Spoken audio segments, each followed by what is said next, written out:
बेटा last class में हम लोगों ने होमोस्पोरस और हेटेरोस्पोरस टेरिडोफाइट की लाइफ साइकिल पढ़ ली थी और मैंने आपको बताया था कि क्या डिफरेंस होता है होमोस्पोरस और हेटेरोस्पोरस टेरिडोफाइट की लाइफ साइकिल में।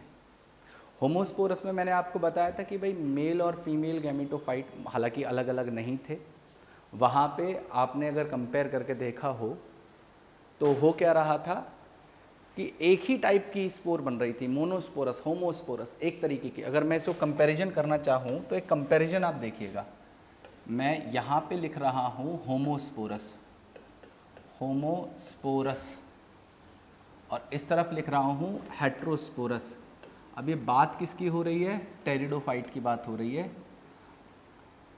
इन दोनों के बीच में डिफरेंस क्यों है, मतलब इनके बीच में मैं इस पॉइंट को इतना ज़्यादा एम्फेसाइज क्यों कर रहा हूँ, इस बात का मतलब अभी आपको थोड़ी देर में पता चल जाएगा। होमोस्पोरस और हेटेरोस्पोरस के बीच में क्या डिफरेंस है ये आपको अभी थोड़ी देर में पता चल जाएगा। बेटा ध्यान से समझिएगा मेरी बात।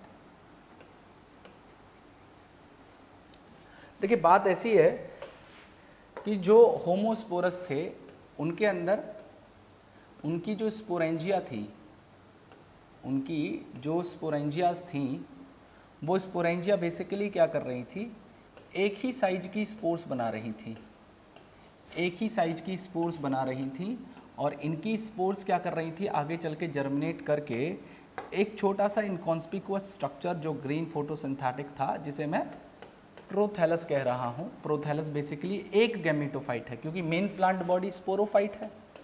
तो इस स्पोरोफाइट से निकली हुई, इसकी स्पोरेंजिया से निकली हुई जो स्पोर है, इसकी जो ये स्पोर है, अब ये स्पोरेंजिया डिप्लॉयड है क्योंकि ये स्पोरोफाइट के ऊपर है, तो ये भी डिप्लॉयड, ये भी डिप्लॉयड, ये स्पोर हैप्लॉयड और ये जो प्रोथैलस इससे बना है ये भी हैप्लॉयड और इसे मैं कह रहा हूँ गैमेटोफाइट।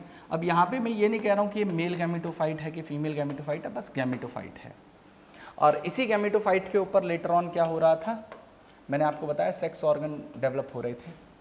मतलब सेक्स ऑर्गन क्या डेवलप हो रहे थे भाई, यहाँ पे एंथ्रीडियम आ जा रहा था और यहाँ पे आर्किगोनियम आ रहा था। तो एंथ्रीडियम से गैमेट बने और ये गैमेट बन के आर्किगोनियम के अंदर चले गए, आर्किगोनियम के अंदर चले गए। तो यहाँ पे क्या हुआ, एंथ्रीडियम से मेल गैमेट बने, आर्किगोनियम में गए और यहाँ पे आगे चल के इसी प्रोथैलस में एक जाइगोट बना, इसी फीमेल गैमेटोफाइट में एक जाइगोट बन गया और ये जो जाइगोट है ये आगे चल के फिर से स्पोरोफाइट को बना रहा है। ये तो मैंने आपको बताया था किसके अंदर, होमोस्पोरस के अंदर। हेटेरोस्पोरस कैसे अलग है इससे, तो इस बात को ऐसे समझिएगा कि हेटेरोस्पोरस में आपको दो तरीके की स्पोर मिल रही थी, ठीक है। नीचे वाली स्पोर थोड़ी सी बड़ी थी, लार्ज स्पोर थी, ऊपर वाली स्पोर थोड़ी सी छोटी थी। मतलब ये स्पोरेंजिया है एक्चुअल में, इनसे बनने वाली स्पोर भी बड़ी छोटी होंगी बेटा, ठीक है। मतलब ये जो लार्ज स्पोरेंजिया है नीचे की तरफ, ये लार्ज स्पोरेंजिया है, ठीक है, और ये छोटा वाला स्पोरेंजिया है, स्मॉल स्पोरेंजिया है, स्मॉल स्पोरेंजिया है। और यहाँ से बनेंगी जो स्पोर, इनसे जो स्पोर बनेंगी ये थोड़ी सी बड़ी साइज की बनेंगी, लार्ज स्पोर बनेंगी, ये लार्ज स्पोर बनेंगी। और ऊपर वाली जो स्पोरेंजिया है ये थोड़ी छोटी स्पोर्स को बनाएंगी, ये स्मॉल स्पोर को बनाएंगी, ठीक है। और ये जो बड़ी वाली स्पोर हैं, लार्ज स्पोर हैं, ये आगे चल के क्या करती हैं, ध्यान से सुनना, इन दोनों में क्या डिफरेंस आने वाला है। ये जो छोटी वाली स्पोर्स थी, ये स्मॉल वाली, ये तो आगे चल के एक मेल गैमेटोफाइट को बना लेंगी, प्रोथैलस बनाएंगी, मतलब मेल गैमेटोफाइट को बनाएंगी। मेल गैमेटोफाइट कुछ नहीं, प्रोथैलस है बेटा, मेल गैमेटोफाइट को बनाएंगी और इसके ऊपर आपके मेल सेक्स ऑर्गन ऐसे लगे हुए होंगे, मेल सेक्स ऑर्गन लगे हुए होंगे। और ये क्या बना है, मेल गैमेटोफाइट बना है और इसे मैं प्रोथैलस कह रहा हूँ। प्रोथैलस वहाँ भी बना था, यहाँ पे भी प्रोथैलस बनेगा ही बनेगा, इसमें कोई ऐसी डाउट वाली दिक्कत नहीं। लेकिन दिक्कत है लार्ज स्पोर वाली, इसके साथ क्या होगा, तो इसके साथ ये होगा कि ये बेसिकली जो ये स्पोरेंजिया थी जिसके अंदर ये बनी, जिस स्पोरेंजिया में ये स्पोर बनी, ये उससे बाहर नहीं आएगी, ये लार्ज स्पोर इसी के अंदर रिटेन रह जाएगी। क्या बोला मैंने कि जो बड़ी वाली स्पोर है, जो लार्ज स्पोर है, वो रिटेन्ड रह जाएगी किसके अंदर बेटा, स्पोरेंजिया के अंदर। और यहीं पे ये आगे चल के जर्मिनेट करके एक गैमेटोफाइट को बना देगी, मतलब फीमेल गैमेटोफाइट को बनाएगी ये। ठीक है जी, ये फीमेल गैमेटोफाइट को अंदर बना देगी। अब इस फीमेल गैमेटोफाइट के ऊपर क्या होगा, यहाँ पे आर्किगोनियम डेवलप हो जाएगा, मतलब फीमेल सेक्स ऑर्गन डेवलप होगा, आर्किगोनियम डेवलप हो जाएगा। तो पहली बार ऐसा हुआ है इस कंडीशन में, first time in the evolution, जो गैमेटोफाइट है वो गैमेटोफाइट डिपेंड हुआ या डिपेंडेंट हुआ स्पोरोफाइट के ऊपर। अब मेरी कहानी यहाँ से शुरू होती है कि ऐसा होने से क्या हो जाएगा, मतलब इस होमोस्पोरस से ये वाली जो हेटेरोस्पोरस हैं ये क्यों अलग हैं। तो जिस टॉपिक को मैं अब शुरू करने वाला हूँ उस टॉपिक का नाम है प्रिकर्सर ऑफ सीड हैबिट। क्या बोल रहा हूँ मैं बोल रहा हूँ प्रिकर्सर ऑफ सीड हैबिट।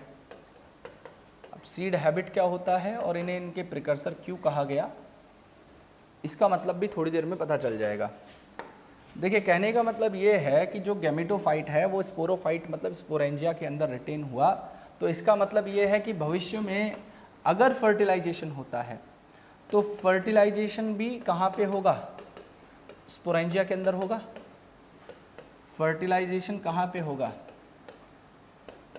बेटा, स्पोरेंजिया में होगा। और अगर फर्टिलाइजेशन स्पोरेंजिया के अंदर होता है तो जो एम्ब्रियो या जाइगोट आगे चल के बनेगा वो भी स्पोरेंजिया के अंदर रिटेन करेगा। मतलब ये कुछ हद तक ऐसा कर सकता है कि सीड बना सकता है, लेकिन बना नहीं पा रहा।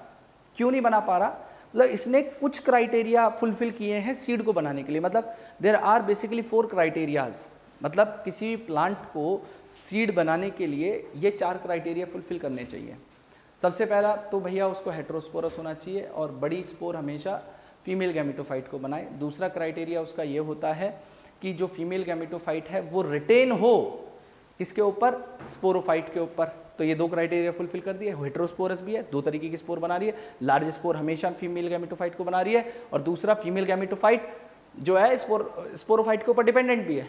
लेकिन तीसरा क्राइटेरिया ये है कि वहाँ पे स्पोरेंजिया को हमेशा इंटीगुमेंट कवर करके रखे, मतलब ओव्यूल को कवर करके रखे इंटीगुमेंट, ताकि जब ये सीड बने तो आगे सीड कोट बन पाए। और चौथा क्राइटेरिया, जो जाइगोट एम्ब्रियो बनेगा वो एम्ब्रियो एक रेस्टिंग फेज में जाए, एक लॉन्ग टर्म तक या डोरमेंसी कह सकते हो उसके अंदर जाए। तो यहाँ पे शुरुआत वाले 2 क्राइटेरिया फुलफिल हो रहे हैं।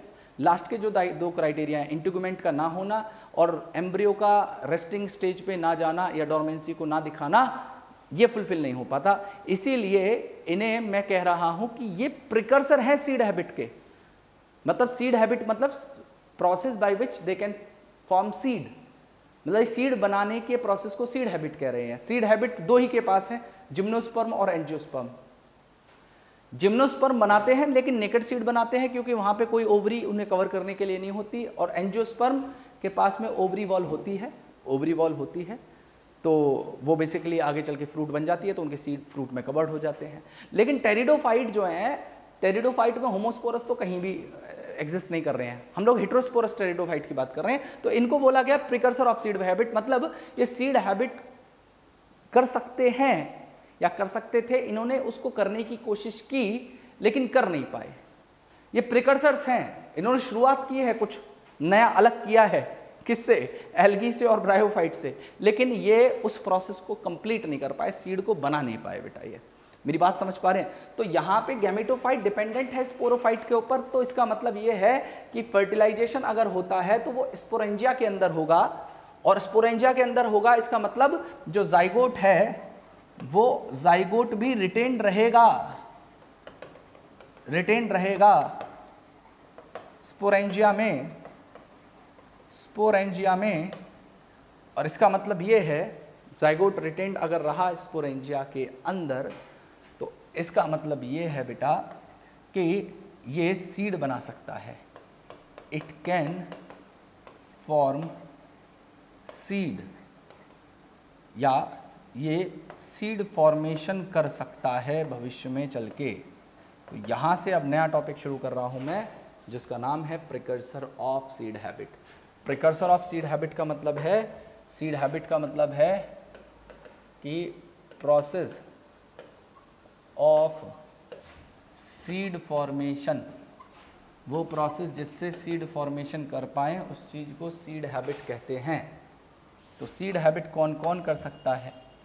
तो सीड हैबिट बेसिकली दो ही दिखाते हैं, मेनली जिम्नोस्पर्म, मेनली जिम्नोस्पर्म और एंजियोस्पर्म, जिम्नोस्पर्म और एंजियोस्पर्म बेटा, ठीक है जी। तो जिम्नोस्पर्म और एंजियोस्पर्म दिखाते हैं। तो बेटा यहाँ पे मैं बता रहा हूँ 4 कंडीशंस हैं जो कि फुलफिल होनी चाहिए, that should be fulfilled by any plant, ताकि वो सीड हैबिट शो कर सके। तो वो 4 कंडीशंस क्या हैं? तो वो 4 कंडीशंस बेटा ये हैं, सबसे पहला तो प्लांट को हेट्रोस्पोरस होना चाहिए, हेट्रोस्पोरस होना चाहिए, और हमेशा जो लार्ज स्पोर है वो फीमेल गैमेटोफाइट को बनाए, वो हमेशा फीमेल गैमेटोफाइट को बनाए। पहली कंडीशन तो ये है। और दूसरी कंडीशन यहाँ पे ये है कि जो फीमेल गैमेटोफाइट बने वो हमेशा रिटेन रहे, ठीक है, वो हमेशा रिटेन हो स्पोरोफाइट के ऊपर बेटा, वो हमेशा रिटेन्ड रहे स्पोरोफाइट के ऊपर, ठीक है, वो हमेशा रिटेन्ड रहे स्पोरोफाइट के ऊपर। दूसरी बेटा कंडीशन ये है। और तीसरी कंडीशन यहाँ पे ये होती है कि जो वहाँ पे स्पोरेंजिया है, मतलब जैसे ये स्पोरेंजिया है, इस स्पोरेंजिया को चारों तरफ से इंटीगुमेंट कवर करके रखें, मतलब इट शुड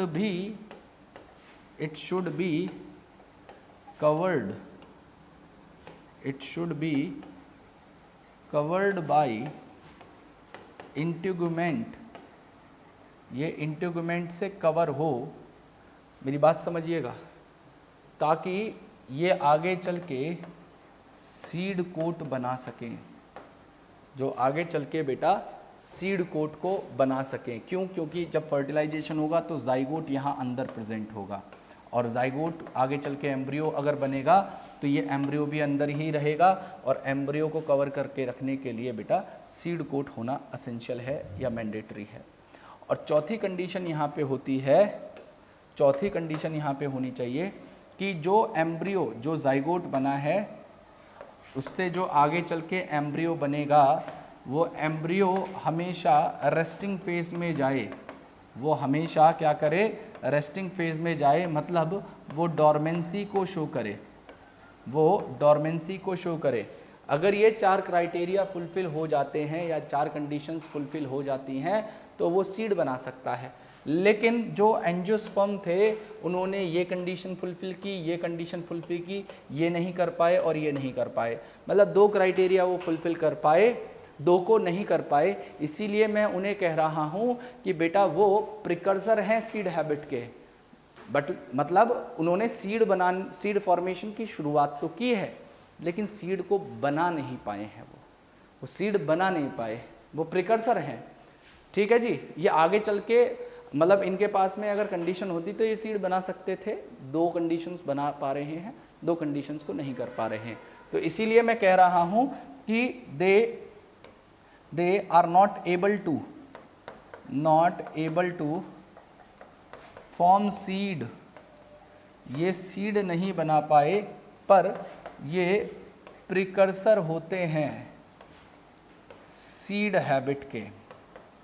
ये सीड बना नहीं पाए लेकिन ये प्रिकर्सर होते हैं सीड हैबिट के बेटा। ये तो बात रही इनके सारी जितने फीचर्स थे। अब हम लोग इनके इकोनॉमिक इम्पोर्टेंस की बात कर लेते हैं, और इकोनॉमिक इम्पोर्टेंस को बताने से पहले मैं इनका क्लासिफिकेशन करना चाहूँगा बेटा। मैं इनका क्लासिफिकेशन करना चाहूँगा, तो यहाँ पे ध्यान से समझिएगा, आपके सामने क्लासिफिकेशन का चार्ट खुला होगा। तो टेरिडोफाइट में जो क्लासेस हैं, देखो टेरिडोफाइट एक देखिए प्लांट किंगडम है, टेरिडोफाइट एक डिवीजन है, तो इसके अंदर जो क्लास हैं उनको उनके लिए एक सफिक्स यूज़ किया जाता है, ठीक है। इनके लिए सफिक्स यूज़ किया जाता है ऑप्सिडा। तो यहाँ पे सबसे पहली जो क्लास है वो आपके सामने दिख रही होगी, जिसे कह रहे हैं हम लोग टेरोप्सिडा।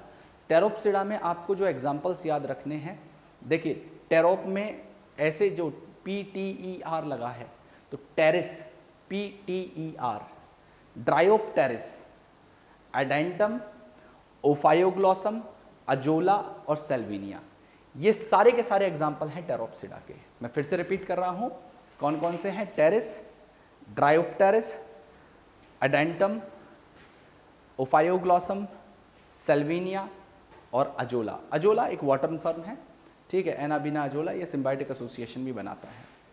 दूसरी जो क्लास आपके सामने दिख रही है वो है लाइकोप्सिडा। लाइकोप्सिडा में आपको दो एग्जांपल मिल रहे हैं, लाइकोप में लाइकोपोडियम, लाइकोपोडियम, और दूसरा है सेलाजिनेला जो इससे थोड़ा सा अलग है, ठीक है।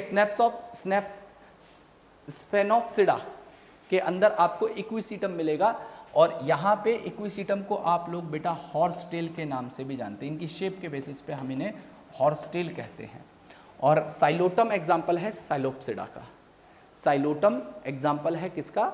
साइलोप्सिडा का। तो ये चार क्लासेस हैं और ये इनके एग्जाम्पल्स हैं।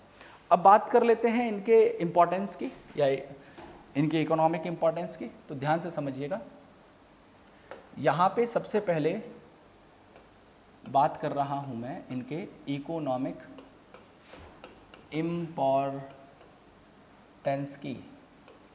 तो इकोनॉमिक इम्पोर्टेंस में बेटा ध्यान से समझिएगा मेरी बात आप।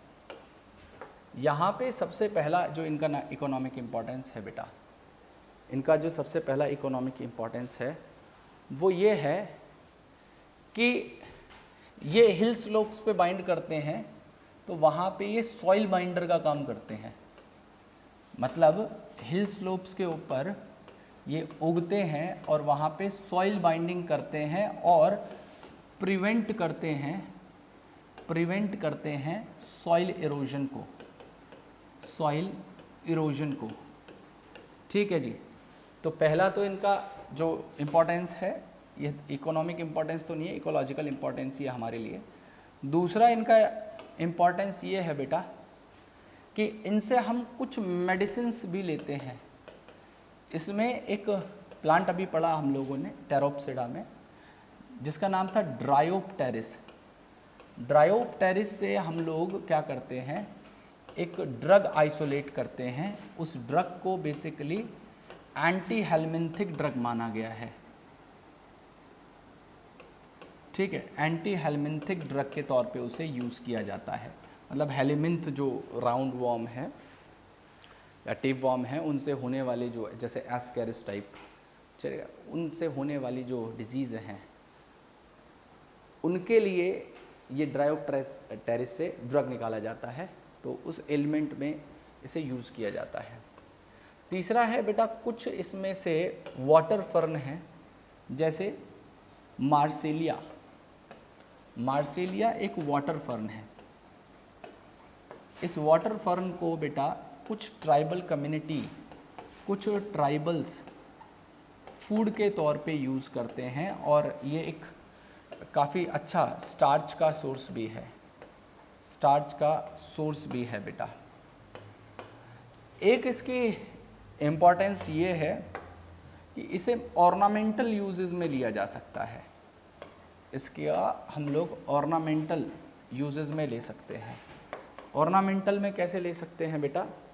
इसकी जो लीव्स हैं, फर्न की जो लीव्स होती हैं टेरिडोफाइट्स में, वो बेटा बेसिकली कैसी होती हैं, काफ़ी डेलिकेट होती हैं, काफ़ी डेलिकेट होती हैं और डेलिकेट होने के साथ साथ काफ़ी ग्रेसफुल होती हैं, काफ़ी डेलिकेट होती हैं और ग्रेसफुल होती हैं। तो इनको बेटा हम लोग यूज़ करते हैं डेकोरेशंस में, ठीक है, साजो सज्जा के जो चीज़ें हैं उसमें इन्हें यूज किया जा सकता है। और सबसे लास्ट है जिसे मैं कह रहा हूँ स्काउरिंग। स्काउरिंग का मतलब होता है बेटा, आप लोगों ने बर्तन मांजने के लिए देखा होगा किसी स्कॉच ब्राइट या फिर गांव में अलग अलग चीज़ों का इस्तेमाल किया जाता है, जैसे हिंदी में उसे जूना कहते हैं, है ना, हमारे यहाँ तो उसे जूना ही कहते हैं, आपके यहाँ कुछ और भी कह सकते हैं, मैं अपनी देसी भाषा में बता दे रहा हूँ। तो बर्तन मांजने के लिए यूज़ किया जाता है, ऐसी चीज़ यूज़ की जाए जो यूटेंसिल्स में लगे हुए जो खाना है जो चिपक गया है उसको साफ़ कर दे, है ना। तो स्काउरिंग उस प्रोसेस को कहते हैं। जैसे आपने देखा होगा मेटल होते हैं, मेटल के ऊपर जंग लग जाता है तो उसको रगड़ के साफ़ कर देते, पॉलिशिंग करते हैं ना। तो स्काउरिंग के तौर पे हम लोग बहुत सारे जो टेरिडोफाइट्स हैं उनकी स्टेम को यूज़ कर सकते हैं। मेरी बात आप समझ पा रहे हो। तो इनमें जो टेरिडोफाइट्स हैं उनकी जो स्टेम है उनको हम लोग एक तो क्लीनिंग यूटेंसिल्स बर्तन साफ़ करने में और मेटल पॉलिशिंग में हम इस्तेमाल कर सकते हैं। ये बेटा इनकी इकोनॉमिक इम्पोर्टेंस है।